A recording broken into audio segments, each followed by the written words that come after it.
여러분 이제 오며 가며도 보시겠고요. 또 여기서도 보면은 더 잘 보이는데 요 앞에 지금 또 건축을 지금 하고 있습니다. 아마 뭐 LG전자 무슨 이렇게 이렇게 뭐랄까 건물이 3층짜리가 들어오는 것 같습니다. 그런데 이렇게 저도 늘 뭐 교회를 왔다 갔다 하니까 보면 아주 이렇게 기초를 아주 튼튼하게 그렇게 만들고 있어요. 콘크리트하고 지금 이제 철근으로 하는데 얼마나 이렇게 조밀조밀하게 그렇게 하는지. 그래서, 야, 저렇게 하면은, 웬만큼, 이렇게 어려움이 있어도, 건물이, 무너지지 않고 잘 서 있겠구나, 이런 생각을 하게 됩니다.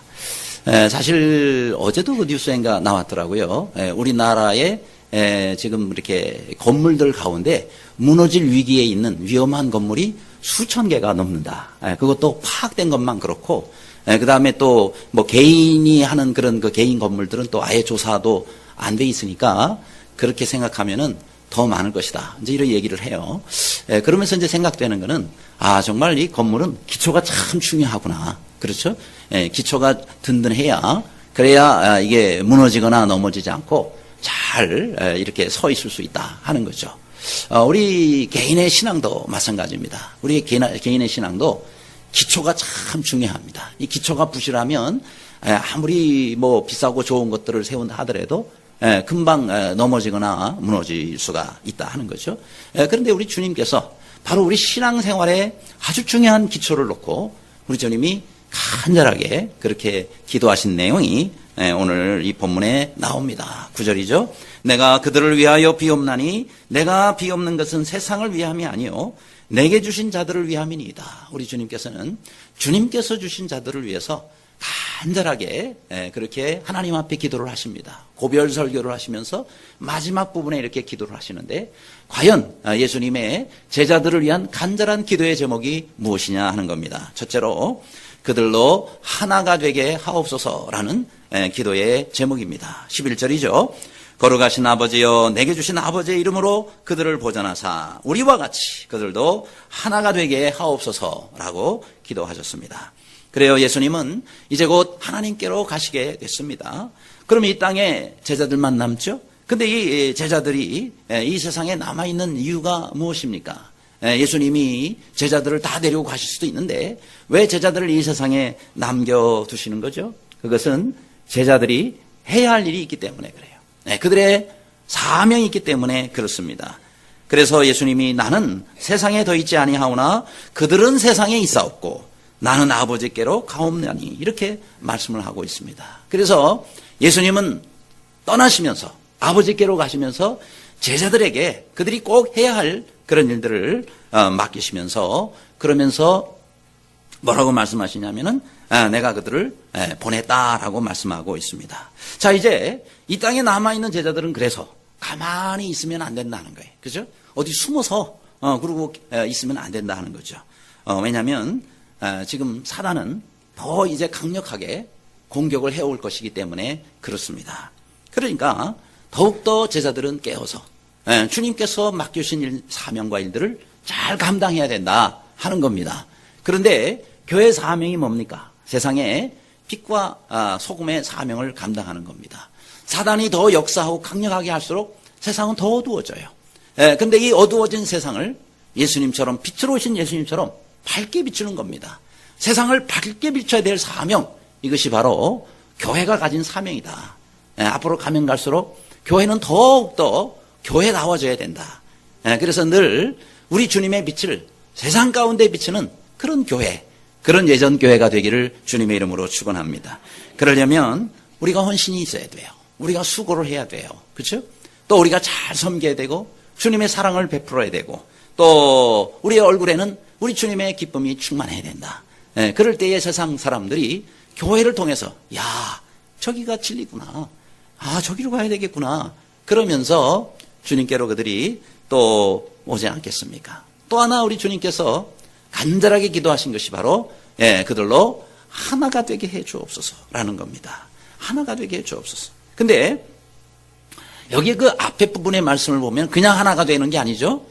우리가 하나가 된 같이 우리와 같이 저들도 하나가 되게 해 주옵소서. 여기서 우리는 누굽니까? 바로 성부, 성자, 성령, 삼일체 하나님을 말씀하고 있는 겁니다. 근데 삼일체 하나님은 한 몸은 아니지만은 삼위 하나님은 한 분이시단 말이죠. 그러니까 얼마나 삼위 하나님은 정말 하나가 돼가지고 그렇게 해서 이 땅 가운데 또 역사를 하십니까? 우리도 그래야 되는 거예요. 우리도 한 몸은 아니지만은 이렇게 하나가 돼야 된다라는 것을 주님이 이렇게 간절히 기도하시고 있다 하는 겁니다. 그래서 에베소서에도 보면은 너희가 평안에 매는 줄로 성령의 하나 되게 하신 것을 힘써 지키라 이렇게 말씀하고 있습니다. 따라합시다. 성령의 하나 되게 하신 것을 힘써 지키라. 예, 성령께서 이미 우리를 하나 되게 해주셨다는 거예요. 하나가 아닌데 하나가 되려고 막 애를 써라 그게 아니에요.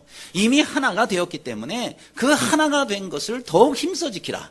왜냐하면 자꾸 사단이 나누려고 그럽니다. 그렇죠? 사단이 자꾸 분리하게 만들고 마음이 나누어지게 만들고 갈등을 하게 만들어서 그래서 자꾸 교회를 나누려고 하는 것이 사단의 역사입니다. 그렇기 때문에 우리가 더욱더 힘써 하나가 된 것을 지키라 하는 것입니다. 물론 이것이 쉬운 일은 아니죠. 그러나 그 주님의 명령입니다. 제가 이번 주간에 읽고 있는 책이 Be the Message. 그래서 번역된 책이죠. 당신이 메시지다라는 그런 책을 읽고 있습니다. 근데 저게 핵심이 뭐냐면은 저 책은 이제 크리스축이라는 사람이 공저에서 쓴 책인데 우리가 이 세상 가운데서 사람들은 우리의 말을 듣지 않고 우리의 삶의 모습을 본다는 거예요. 그래서 우리의 모습을 보고 교회란 어떤 것이구나, 예수님은 어떤 분이구나, 하나님은 어떤 분인가 이걸 판단한다는 거죠. 그러니까 우리가 참 중요한 것은요, 우리 자신이 메시지이기 때문에 우리 자신의 행동이나 우리의 삶이 믿지 않는 사람들 가운데 메시지가 돼서 나타나기 때문에 정말 우리가 잘해야 된다는 거죠. 그렇죠? 우리는 세상 가운데서 하나님의 손과 하나님의 발이 돼야 된다고 얘기를 해요. 하나님의 손과 하나님의 발로서 우리가 하나님이 하시듯이, 예를 들어서 주님께서 하시듯이 이렇게 우리가 살아야 세상 사람들이 우리를 보고 예수님을 알게 되고 그래서 주님을 통하여 주님께 돌아오게 된다 하는 겁니다. 그래요. 물론 말로 하는 것보다 삶으로 사는 것이 훨씬 더 어렵죠. 그러나 우리가 그렇게 해야 된다는 거예요. 그래서 사람들이 이를 볼 때, 정말 저들이 저렇게 정말 마음으로 하나가 되고 사랑하는 걸 보니까 저기 하나님의 사랑이 분명히 있다 라고 생각하고 그 사랑이 그리워서 주님께 돌아올 수 있을 정도로 우리가 이렇게 하나가 되기를 힘쓰자. 그렇게 해서 아름답게 성령의 하나 되신 것을 힘써 지키시는 모두가 되시기를 간절히 바랍니다. 두 번째로 또 우리 주님의 간절한 기도의 제목이 무엇이었습니까? 그들로 내 기쁨을 갖게 하옵소서라는 기도셨습니다. 자, 13절 내가 세상에서 이 말을 하옵는 것은 그들로 내 기쁨을 그들 안에 충만히 가지게 하려 함이니이다. 이렇게 말씀했습니다. 그러니까 주님의 소원은 뭐예요? 내 기쁨이 그들 안에 충만히 있도록 하기 위함이다. 그렇죠? 그냥 단순한 기쁨이 아닙니다. 그저 기쁨이 조금 들어오는 거 맛만 보는 게 아니라 기쁨이 어떻다고요? 내 안에서 충만해지는 겁니다. 자, 여러분의 심령에도 이런 기쁨이 충만하시기를 주님의 이름으로 축원합니다.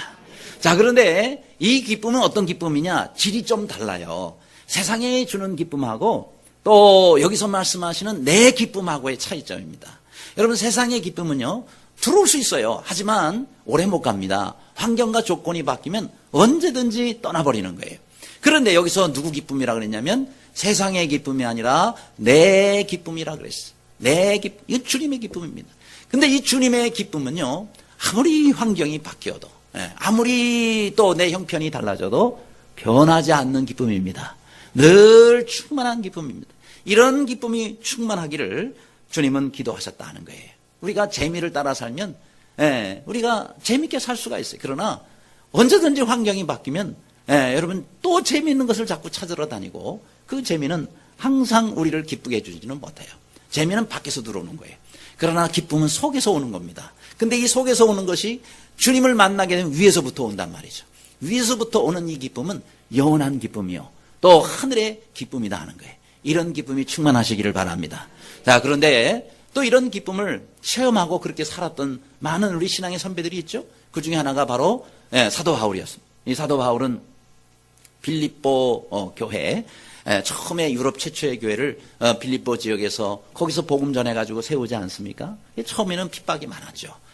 그래서 사도 바울과 함께 있던 신라 이런 사람들이 어려움을 당합니다. 그래서 아주 매를 맞는데 얼마나 매를 맞 피가 여기저기서 터졌어요. 그런 상태로 잡혀가지고 감옥에 갇혔습니다. 빌립보 감옥에. 저 지하에 내려가가지고 거기에서 이제 묶어두는데 그냥 뭐 지하에 감옥에만 들어간 게 아니에요. 발은 착고에 채워졌다. 이 착고가 고문기구입니다. 발을 쫙 벌리게 해서 고문기구로 했으니 말이죠. 얼마나 힘들겠어요. 여기저기 상처는 또 터져서 피가 나오죠.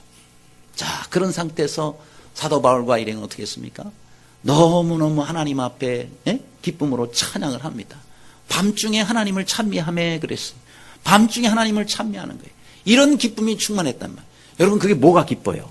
얻어맞아 피 터지고 억울하게 감옥 갇히고 이 고통을 받는 게 뭐가 그렇게 기쁘다고? 이 사도 바울 속에는 막 이런 기쁨이 충만해가지고 말이죠. 하나님을 밤중에 찬양을 하는 거예요. 그러니까 하나님이 기적을 일으키잖아요. 할렐루야. 그래요. 우리는 바로 이런 기쁨, 이런 주님의 기쁨이 우리의 삶 가운데 충만해야 되겠습니다. 환경이 바뀌어도, 형편이 어려워도, 문제가 생겨도 늘 주님 앞에 이런 기쁨이 있기를 주님의 이름으로 축원합니다. 세상의 기쁨은 잠시의 기쁨이에요. 불안한 기쁨이에요. 언제 사라질지 모르는 기쁨이에요. 여러분 기원전 4세기경에 저 시칠리아라는 곳이 있었죠. 거기에 디오니시오스라는 왕이 살고 있었어요. 근데 이 왕에게는 다모클레스라는 충성스러운 신하가 있었습니다. 자, 이 신하는 언제든지 왕이 누리고 있는 그 화려함과 그 권세와 또 그 많은 것들을 참 부러워했습니다. 그래서 왕만 보면 왕께서는 모든 것을 다 가지고 계시니 얼마나 참 행복하겠습니까? 저는요 하루만이라도 그런 걸 누려본다면 소원이 없겠습니다. 그런 얘기를 하는 거예요. 그러니까 이 왕이 그래 자네가 그렇게 그런 부러워한다면 그럼 하루만 내가 왕이 되게 해주지. 그래서 바로 내일 하루만 내가 왕 자리에 자네가 앉아가지고 왕 노릇 좀 한번 하게나. 그래가지고 하루만 왕 되면 소원이 없겠다니까. 그래서 그렇게 하라 그랬어요. 이 다모클레스는 뭐 너무나 감격했어요. 왜? 어떤 왕이 그렇게 해주겠어요? 그런데 하루만이라도 왕 노릇을 해버리니까. 그래서 이제 그 다음날 드디어 이제 왕의 왕관을 쓰고 왕복을 입고 왕 자리에 착 앉아 있습니다. 그랬더니 말이죠. 식사 때가 되니까 막 그냥 상다리가 부러질 정도로 산의 진미의 음식들이 쫙 차려지죠. 막 온갖 보화와 막 이런 것들이 널려있는, 이게 오늘은 다 내 거다라고 이래 생각을 하니까 참 기가 막힌 거예요. 그런데 우연히 천장을 쳐다보게 됐습니다. 이 천장에 말이죠. 큰 칼이 공중에 하나가 자기 바로 머리 꼭대기에 매달려 있는 거예요. 자세히 보니까요, 이 칼이 어디에 매달려 있냐면, 여러분 말총이랑 아시죠? 말총. 이 말꼬리 그 털로 이렇게 연결해가지고 천장에 그게 매달려 있는 거예요. 그게 뭐 그렇게 센 털도 아니잖아요. 무게에 의해서 언제든지 떨어졌다 그러면 돌아가시는 거예요. 바로 자기 위에 그게 있으니 얼마나 이 사람이 그때부터 불안한지 말이죠. 그죠? 더 이상 술도 맛이 없는 거예요. 왜요? 술 마시다가 떨어지면 나는 그냥 죽는 거예요. 음식이 아니에요, 이게 이제. 뭐 전에는 음식만 보였는데, 이제 칼이 지금 나에게 언제 저게 지금, 끊어져가지고 나한테 칼이 떨어질지 모르기 때문에, 아무것도 이제 즐거운 게 없는. 그야말로 이 하루가 말이죠. 죽을 맛인 거예요. 그때 왕이 말합니다. 저 칼이 뭐가 그렇게 대수냐고. 나는 매 순간 언제 죽을지 모르는 사람이라고. 언제 왕의 권력에서 떨어져서 쫓겨나가지고 말이지. 그럴지 모르는 두려움 가운데서 나는 매일매일 살고 있는데 이 하루 저 칼이 매달려 있는 게 뭐가 그래 대수라고. 여러분 왕자가 겉으로 볼 때는 화려하고 멋있는 것 같지만은 왕들은 늘 이런 불안한 가운데 하루하루 그 왕자리에 앉아 있다는 사실. 그렇죠? 북한에 있는 김정은이 부럽습니까? 얼마나 주위에 있는 사람들을 두려워가지고 막 가까이 있는 사람들 다 쳐내고 죽이고 또 죽이고 그러잖아요. 얼마나 불안하면. 그 전에 김정일도 그랬고. 전 미국의 대통령이었던 케네디 한 연설에서 이렇게 얘기했습니다. 인류에게 있어서 이 핵무기는 다모클레스의 칼과 같다. 뭐예요? 언제 어디서 어떻게 터져가지고 인류가 저희 핵무기 때문에 멸망할지 모른다. 라고 늘 핵무기를 다모클레스 칼에 비유를 했지만 이 케네디 대통령은 핵무기가 아니라 한 방의 그 총알에 의해서 그는 죽게 됐단 말이죠. 그죠? 미국 대통령의 자리도 다모클레스의 칼과 같아요. 아니 뭐 왕만 그렇습니까? 세상에 있는 모든 것이 다 그렇습니다. 언제 어떻게 될지 몰라요. 언제 우리가 죽어서 내일 아침에 내가 언제 어떻게 될지 모르는 거예요. 또 언제 주님 오실지 누가 알겠습니까? 그렇죠? 세상 사람들은 다 이런 불안 가운데 있어요. 언제 죽을지, 언제 이 세상에 종말이 올지, 언제 전쟁이 터질지. 그런데요, 여러분 우리는 죽으면 주님 만납니다. 주님 오시면 더 좋아요. 왜요? 종말이 오니 우리가 주님과 함께 왕 같은 제사장이 되어서 천년왕국에서 영원히 주님과 함께 더불어 사는 그 영원한 천국으로 우리가 가게 될 거 아니겠습니까? 세상 사람들이 불안하고 두려워하는 우리 모든 것들은 이미 하나님께서 우리에게 다 해결해 주신 것입니다. 우리는 죽어도 감사해요. 왜요? 주님 만나니까. 또 우리가 종말이 와도 감사해요. 왜? 천국 가니까. 이래서 우리는 늘 다모클레스의 칼이 우리에게는 사실 해당이 안 돼요. 그러니 우리가 얼마나 주님 안에서 참 기쁨을 누리며 살 수 있는 사람들이냐. 아무쪼록 늘 주 안에서 이런 기쁨 가운데 사시는 모두가 되시기를 간절히 바랍니다. 세 번째로 우리 주님이 또 간절히 제자들에게 했던 기도의 제목이 뭐예요? 그들로 악에 빠지지 않게 하옵소서라는 기도였습니다. 15절입니다. 내가 기도하는 것은 그들을 세상에서 데려가시기를 위함이 아니요 다만 악에 빠지지 않게 보존하시기를 위함이니이다. 이렇게 기도하셨습니다. 이 말씀 묵상하다 보면 주기도문이 생각나요. 그렇죠? 우리를 시험에 들게 하지 마옵시고 다만 악에서 구하옵소서. 이런 우리가 기도를 늘 드리지 않습니까? 그래요. 우리를 다만 악에서 구하옵소서. 세상은 너무 악이 많아요. 그렇기 때문에 늘 우리는 종종 그런 악의 영향을 받고 악 때문에 어려움을 당해요. 왜요? 우리는 반대로 사는 사람들이니까. 근데 우리 힘에 한계가 있어요. 그렇죠? 여러분 사단은 우리보다 훨씬 더 지혜로워요. 우리보다 훨씬 더 능력이 많습니다.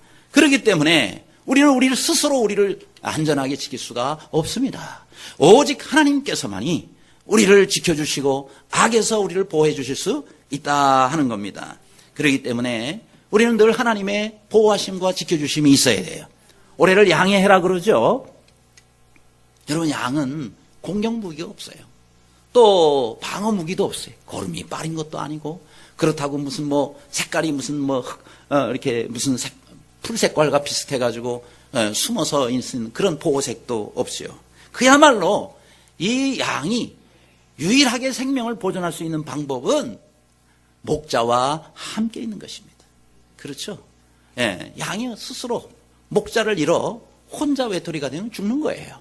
그런데 목자와 함께 있으면 어떤 짐승이 와도 안전합니다. 그렇기 때문에 여러분 양된 우리는 늘 목자 되신 우리 주님을 바라봐야 돼요. 목자 되신 주님을 놓치면 안 돼요. 목자 되신 주님을 늘 따라가야 된다 하는 겁니다. 그렇습니다. 우리 하나님이 우리를 지켜주시지 않으면 내가 지금 가지고 있는 거 누리고 있는 거 다 날아갑니다. 내 건강 한순간에 사라진다. 그래서 우리는 늘 하나님의 지켜주심과 보호하심의 은혜가 있어야 된다는 거예요. 식인종 아시죠? 사람 잡아먹는 사람들 식인종. 그런데 그런 사람들을 대상으로 해서 선교사역을 하시는 아셀트라는 선교사님이 계셨어요. 자, 이 선교사님이 식인종을 대상으로 선교사역을 하는데 열매가 안 맺혀져요. 근데 그걸로 그치는 게 아니라 밤에 이 사람들이 외부 사람이 오면 이 사람들은 그걸 잡아먹어야 된다고 생각하고요. 그리고 이 선교사님 밤에 숙소로 가는 겁니다. 그런데 이 식인종들이 이 선교사님을 잡아먹으려고 밤에만 가면은요. 그 앞에다가 이 칼하고 칼하고 창을 딱 찬 무시무시한 사람이 딱 버티고 지키고 있는 거예요. 그러니 들어갈 수가 없는 거예요. 밤에 선교사를 잡아와야 자기들이 잡아먹는데 그 무시무시한 사람이 칼하고 탁 이렇게 창을 차고 있으니 감히 들어갈 수가 없더래요. 그래서 밤마다 가면은 그래 지키고 있는 거예요. 그래서 이상한 생각이 들어가지고 이 식인종들이 한 번은 대낮에 선교사님을 찾아갔어요. 그리고는 낮에 가보면은 아무것도 여기 없는데 밤에만 우리가 여기 찾아오면은 누군가가 이렇게 그냥 칼하고 창을 지키고 있는데 그 사람이 도대체 누굽니까? 하고 식인종들이 물었대요. 그랬더니 선교사님이 대답하대. 우리 집에는 아무도 칼 차고 뭐 창 들고 지키는 사람이 없는데요. 그러니까 식인종들이 본심을 드러내면서 말합니다. 거짓말하지 말라고. 우리가 당신을 붙잡아 가려고 밤에 오는데 그때마다 칼과 창을 든 무시무시한 사람이 당신 집 문 앞에 딱 지키고 서 있더라고 말이지. 응? 그러니 우리가 당신을 잡아갈 수가 없었다고. 그때에 이 선교사님이 탁 떠오르는 영감이 있더랍니다. 그렇구나. 하나님께서 내가 모르는데 밤마다 천사를 보내주셔서 나를 이렇게 지켜주셨구나. 그러면서 막 회개가 되고 감사가 되더래요. 그러면서 기도했답니다. 하나님 감사합니다. 저를 버리지 아니하시고 지켜주시니 감사합니다. 그런데 하나님이 나를 이렇게 밤마다 지켜주시는데 그것을 제가 모르고 하나님께서 나를 지켜주시지 않는다고 불평했던 저의 이 불신앙을 용서하여 주옵소서. 그러면서 회개했다는 거예요. 여러분 시편 34편 7절에 이렇게 말씀하잖아요. 여호와의 천사가 주를 경외하는 자를 둘러진치고 그를 건지시는도다. 할렐루야. 그렇습니다. 여호와의 천사가 주를 경외하는 자를 둘러진쳐서 지켜주신다는 이 약속의 말씀, 여러분에게도 해당되는 줄 믿으시기 바랍니다. 눈에는 안 보여요. 그런데 하나님께서 여러분들을 둘러진치고 위기에 처하고 어려움 처할 때마다 여러분과 여러분의 가족을 지켜주시는지를 여러분이 믿으시기를 바랍니다. 그래요. 우리는 그런 은혜 가운데서 지금까지 살고 있는 거예요. 그런데 이 보호의 기도는 단지 지켜만 주세요라는 그런 소극적인 기도가 아닙니다. 이것은요, 어떻게 우리가 살아야 하는지를 보여주시는 적극적인 소원이 있는 그런 기도이기도 하다는 거예요. 18절에 아버지께서 나를 세상에 보내신 것 같이 나도 그들을 세상에 보내었고라고 말씀합니다. 여러분, 예수님이 하나님 보내셔서 이 땅에 오셨잖아요. 마찬가지로 예수님도 이제 우리들을 세상 가운데 보내셨다라고 말씀합니다. 그래요. 하나님께서 여러분을 보내신 곳에 여러분은 가 계신 거예요. 주님이 보내셨기 때문에 여러분의 현재 가정을 이룬 것이고, 주님이 또 보내셨기 때문에 여러분의 지금 직장을 다니시는 거고, 주님이 보내셨기 때문에 여러분이 지금 학교를 다니고, 주님이 보내시는 곳에 여러분은 가는 거예요. 그렇다면 주님이 보내셨는데 어찌 주님이 우리와 함께 해주시지 않겠습니까? 어찌 주님이 우리를 지켜주시지 않겠느냐 하는 거예요. 우리가 단지 그냥 뭐 안전하게 보호만 돼가지고 그러고 숨어있는 그런 안전을 여기서 말하는 것이 아니고, 주님께서 보내신 곳에 가서 그곳에서 주님의 사명을 잘 감당하면서 악과 싸워서 승리하고 사명을 감당하는 것, 그것이 주님이 우리에게 원하시는 것이다 하는 겁니다. 그러려면 우리가 주님을 만나야 돼요. 우리가 주님을 만나야 악의 구덩이 뛰어넘을 수가 있고요. 또 모든 사단의 유혹 우리가 능히 이겨낼 수 있고요. 그렇죠. 그럴 때에 우리가 늘 승리할 수가 있는 것이다 하는 겁니다. 매일매일의 삶 가운데 나와 함께 하시는, 나를 보내셨으니까 보라 내가 세상 끝날까지 너희와 항상 함께 있으리라 하시니라. 주님의 이 말씀을 믿고 항상 주님이 여러분과 함께 하심을 믿으시기를 바랍니다. 영국에서 있었던 일이에요. 32살 먹은 청년인데요, 너무너무 살기가 힘든 거예요.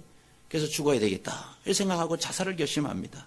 그래서 저 영국의 테임스 강에서 강물에서 이제 다리에서 뛰어내려 죽으려고 자살하기 좋은 곳을 골라서 다 이렇게 준비를 했습니다. 근데 지나가던 마부가 보니까 청년이 아무래도 저 뛰어내릴 것 같아요. 그래가지고는 조심조심 해가지고 뒤로 다가가서 뛰어내리면 딱 잡으려고 그러면 아닌 게 아니라 뛰어내리네. 그래서 딱 잡아가지고 끌어내렸습니다. 그러면서 말합니다. 아니 앞길이 창창한 청년이 왜 죽으려고 그러는 거야? 그러면서 이렇게 죽을 결심 있거든 죽을 힘을 다해서 열심히 살아보라고. 그래가지고는 실패를 했어요. 아이고 이게 뭐 강에서 뛰어내리는 것도 마음대로 안 되네. 그러고는 집에 돌아와가지고 집에서 죽으려고요. 독약을 먹고 그러고 누워 있었어요. 그런데 평생 오지도 않던 어떤 이웃이 그날따라 와가지고는 그러고는 죽어가는 이 사람 입에다가 막 해독제를 집어넣은 거예요. 그래가지고 또 살아났네요. 그래서 또 실패합니다. 그래서 이제 얼마간 지난 다음에 이제는 이웃도 못 오게 방문을 걸어 잠그고 말이죠. 그러고는 면도칼을 동맥을 끊어가지고 그렇게 죽으려고, 그리고 면도팔로 긋는데 이게 칼이 또 부러져 버렸네요. 그래서 또 못 죽었어요. 이건 그 칼로도 또 안 되는 거예요.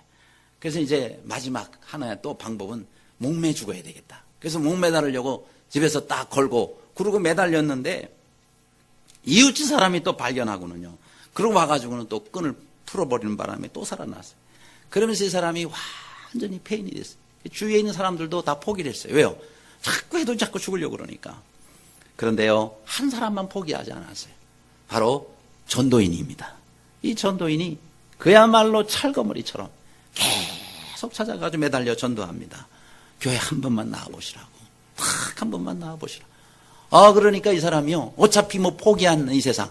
그래, 한번 교회나 한번 가보자. 그리고 그 사람 때문에 교회를 나가게 된 건데, 어느 교회를 나가게 됐냐면은, 나 같은 죄인 살리신 지훈의 놀라와 그 찬양을 작곡했던 뉴턴 목사님, 그분이 목회하시는 교회를 가게 된 거예요. 그러면서 그냥 그 찬양과 말씀을 듣고는 거기서 은혜를 받고 변화가 시작돼요. 하나님이 이 사람이 예수님을 믿으니까 어떤 은사를 주냐면 찬송 작곡하는 은사를 주셨어요. 그래가지고는 찬송을 무려 57개곡이나 그렇게 번역을 합니다. 작곡을 합니다. 그 가운데 우리가 잘 아는 샘물과 같은 보혈은 임마누엘 피로다. 이 찬송이 이 사람이 작곡을 한 거예요. 바로 윌리엄 카우퍼의 이야기입니다. 그래요. 여러분, 우리가 주님을 만나면 이렇게 변화의 역사가 일어납니다. 모든 것이 다 변화가 되는 거예요. 뛰어넘을 수가 있게 되는 거예요. 네, 운명의 담도 뛰어넘습니다. 그렇죠? 또 환경의 담도 뛰어넘습니다. 모든 것을 뛰어넘을 수 있는 능력과 지혜를 주십니다. 이런 담장을 뛰어넘는 은혜의 역사가 우리 모두에게 있기를 주님의 이름으로 축원합니다. 끝으로 우리 주님이 우리를 위해서 하시는 간절한 기도의 제목이 무엇입니까? 그들을 진리로 거룩하게 하옵소서라는 기도였습니다. 17절에 그들을 진리로 거룩하게 하옵소서. 아버지의 말씀은 진리이다 그랬습니다. 따라하시기 바랍니다. 아버지의 말씀은 진리니이다. 그래요. 우리 하나님 아버지의 말씀이 진리라고 그랬습니다. 그러면 무엇이 우리를 세상에서 거룩하게 할 수 있겠습니까? 다른 어떤 것도 우리를 거룩하게 만들 수 없어요. 오직 진리이신 하나님의 말씀만이 우리를 거룩하게 만들 수 있다는 사실입니다. 우리가 세상에 더 깊이 들어가면 들어갈수록 우리는 세상에 오염될 수밖에 없어요. 그렇죠? 우리가 더 세상으로 들어가면 들어갈수록 우리는 더 더러워질 수밖에 없다 하는 겁니다. 여러분, 우리가 거룩한 가운데 살려면은 자꾸 우리는 하나님께 가까워져야 돼요. 세상에 가까워지지 말고 반대로 하나님께 가까워져야, 그래야 우리가 진정 거룩한 자의 삶을 살 수가 있는 것이다 하는 거예요. 그러면 하나님께 가까워지는 것이 뭐예요? 하나님의 말씀에 가까워지는 것을 말합니다. 왜요? 하나님의 말씀이 진리이기 때문에. 그렇죠? 따라서 여러분, 하나님의 말씀으로 무장하시기를 바랍니다. 우리가 세상에 여러 가지 능력이 필요합니다. 많은 지식이 필요합니다. 실력도 필요합니다. 그러나 하나님 나라의 하나님의 백성은 무엇보다도 우리가 무장할 수 있는 것은 지식이나 내 실력이 아니라 뭐예요? 하나님의 말씀입니다. 우리의 영은 하나님의 말씀으로 말미암아 강해지고 우리의 영은 하나님의 말씀으로 말미암아 사는 것이기 때문에 하나님의 말씀으로 무장해야 되는, 그래야 우리가 승리를 할 수 있다 하는 것입니다. 그래서 시편에도 주의 말씀은 내 발의 등이요 내 길의 빛이니이다 라고 말씀하지 않았습니까? 그래서 늘 하나님의 말씀으로 빛을 삼으시고 주님 말씀으로 등을 삼으시기를 간절히 바랍니다. 그렇습니다. 이 진리는 이렇게 주님을 통해서 이 땅에 왔지만 얼마나 세상 사람들이 진리를 무시합니까? 성경에 진리가 다 들어있잖아요. 근데 얼마나 세상 사람들이 이 진리 하나님의 말씀을 무시합니까? 성경요, 어디 가든지 구할 수가 있어요. 요즘엔 스마트폰에 다 넣을 수가 있습니다. 성경 어디 가든지, 우리가 어디 숙소에 가도 서랍을 열어보면 거기 성경, 기도원에서 준 성경이 있어요. 그렇게 성경이 우리 주위에 많이 있지만 사람들이 그게 진리인지를 몰라요. 사람들이 그것을 읽지 않습니다. 사람들이 그 말씀을 믿지 않습니다. 그러니 예수님이 직접 오셔도 당시의 유대인들이 직접 예수님을 직접 보아도 안 믿었잖아요. 얼마나 무시합니까? 그죠? 심지어 예수님을 큰 귀신 들린 미치광이로 그렇게 간주했지 않았습니까? 귀신이 너를 미치게 하는도다 그랬잖아요. 그래요. 그런 예수님, 건축자들의 버린 돌이라 그랬어요. 근데 건축자들이 아무 쓸모없어서 버린 그 돌이 뭐가 돼요? 모퉁이의 머릿돌이 되었다라고 했습니다. 가장 소중한 기준이요, 가장 소중한 돌이 된 것이다 하는 겁니다. 그래요. 아무것도 아니라고 생각한 사람이요, 어떤 데는 아무도 할 수 없는 일을 할 수가 있는 거예요. 얼마 전에 우리 교육자님들하고 영화를 같이 봤어요. 제목 이미테이션 게임. 자, 요즘도 지금 상영하고 있는 영화 같아요. 그런데 거기 주인공이 앨런 튜링이라는 사람입니다. 근데 이 사람은요, 실제 있었던 사람이에요. 근데 저 사람이 실제 있었던 그 일을 이렇게 영화로 만들어가지고 그렇게 나온 것이 바로 이제 영화죠. 저 앨런 튜링이라는 사람은요, 컴퓨터 과학의 아버지라고 불리우는 사람입니다. 근데 이 사람이 영국의 천재 수학자예요. 어릴 때부터 이 아주 수학적인 두뇌가 천재적이에요. 그래서 27살 때 영국의 케임브리지 대학의 교수로 그렇게 갈 정도로 뛰어난 사람. 근데 한쪽이 또 뛰어나게 발달하면 또 다른 쪽은 굉장히 떨어지잖아요. 사회성은 완전히 제로입니다. 그래가지고 친구가 없어요. 그리고 남들이 보면 꼭 말하고 행동하는 게 바보 같아요. 그래서 그냥 아주 참 남들에게 무시를 당하면 팁을 만들어줘도 끼워주지도 않고 그리고 아주 무시를 해버려요. 그러니 정말 아무것도 할 수 없는 사람이에요. 왜냐하면 주위에서 끼워주지를 않으니까. 그런데 말이죠, 이 사람이 세계 2차 세계대전을 독일이 주도하잖아요. 바로 이 독일의 통신 암호를 이 사람이 혼자 풀어내요. 이걸 풀어내가지고 이 전쟁을 승리하게 만든 장본인이 됩니다. 아무도 풀 수 없었던 독일의 그 에니그마라는 그 통신 암호를 저 사람이 혼자 만든 기계로 풀어내요. 그걸로 인해 가지고 무려 1,400명 이상의 1,400만 명 이상의 사람들을 살려내는 거예요. 저 사람이 암호를 풀어 가지고 그 전쟁을 미리 대비하게 하면서, 그러면서 제2차 세계대전을 연합군의 승리로 이끄는데 가장 결정적인 공헌을 한 사람이 바로 저 앨런 튜링이라는 사람이에요. 이것이 그동안 역사에 가려져 있다가 최근에 와서 공개가 됐다고 합니다. 자, 이 영화에 명대사가, 자주 나오는 명대사가 있어요. 그게 뭐냐? 아무것도 아니라고 생각했던 사람이 때로는 아무도 상상할 수 없는 일을 해내거든요 하는 이 표현입니다. 우리 예수님이 그랬어요. 예수님은 십자가에 달려서 자기 목숨 하나 구할 수 없었던, 정말 아무것도 아니라고 사람들은 생각했어요. 근데 바로 그분이, 바로 그 주님이 이 세상에 그 어느 누구도 할 수 없는 일들을 주님은 하셨습니다. 이 세상에 그 어떤 누구도 할 수 없는 온 인류를 구원하는 이 구원 사역을 예수님이 이루어 주셨다 하는 겁니다. 왜요? 우리 주님은 오직 하나님의 말씀, 오직 진리이신 하나님의 말씀만 따라서 살았기 때문에 그렇다는 거예요. 오늘도 우리는 우리 주님께서 우리에게 주신 바로 이 진리를 따라 살아야 되는 거예요. 여러분, 이 진리는 마치 기차로 말하자 그러면은 레일과 같습니다. 자, 저 그림에 보이는 바로 저 기차 레일. 여러분, 기차는 저 레일을 따라서 달리는 거예요. 그렇죠? 근데 이 기차가 레일을 따라서 갈 때에 많은 사람과 화물을 이렇게 옮길 수가 있습니다. 저 레일을 벗어나는 순간 대형 사고가 일어납니다. 물론 기차는 레일을 벗어나서 다른 자동차처럼 막 여기저기 가고 싶을 거예요. 여러분, 우리의 삶은요, 진리를 따라 살기 때문에 어떤 때는 참 지루하게 느껴져요. 왜 나는 왜 예수님만 따라가야 돼? 왜 나는 말씀만 따라 순종하며 살아야 돼? 이렇게 생각할 수가 있어요. 그러나 여러분, 우리가 기차라는 사실을 알아야 돼요. 기차는 레일을 따라갈 때 가장 행복합니다. 레일을 따라 살 때가 가장 우리는 귀한 일을 할 수가 있어요. 바로 주님의 말씀이 우리 앞에 깔아놓으신 레일이라 하는 거예요. 아무쪼록 진리를 따라 살고 진리를 따라 순종하면서 진리를 따라 우리 주님께서 우리에게 기도하신 그 기도의 제목들을 이루어 주시는 우리 모두가 되시기를 주님의 이름으로 축원합니다.